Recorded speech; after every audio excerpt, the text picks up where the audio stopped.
Hello. According to the test that you just took, it classifies you as ISFJ.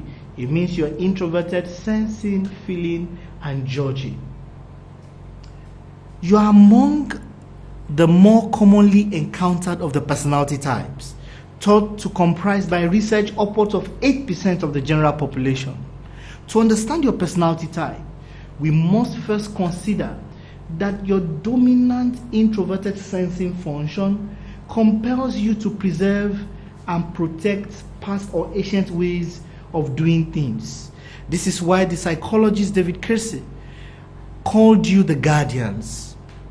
Like other type of your personalities, you grow attached to routines, the familiar and the expected. You more than often do something in a particular way. For example, you eat a certain type of meal for lunch. The harder it is for you to break out of that pattern. The same can be said of your beliefs and your worldviews. As an adult, you would often persist in the beliefs and worldviews of your childhood days. In some, you can be seen to rely heavily on the past precedent, both behaviorally and ideationally. While sometimes viewed as stubborn or nitpicky, you are actually more easygoing than you are often given credit for. Since your dominant function is the perceiving introverted function, you are naturally inclined to assume a receptive rather than a controlling role. Unfortunately, this often goes unnoticed by the casual onlooker since they are introverted in direction. Especially in your free time, you know how to be leisurely, something other types can have a very hard time with. You tend to be more reserved and you take a longer time to warm up. It's been pretty exciting talking to you about your personality type.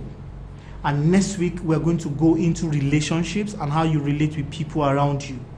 But before we go, I need you to do an exercise. It is very important for you to pick 10 adjectives out of all the adjectives in what is describing you, both what I told you and what you will find on the side, which is your detailed report for this week. And once you pick pen and paper, write down those 10 adjectives that strike you the most and call friends and family, people who know you very well, who are positive, to actually give you feedback, whether these things reflect you. Ask them, why do they like relating with you? Ask them, why do they enjoy your company, or why don't they enjoy your company? Ask them precisely, how can you be a better person based on these adjectives? Once they give you that feedback, make sure you write it down, keep it in a manual, and make sure you have it to be used for you in the future.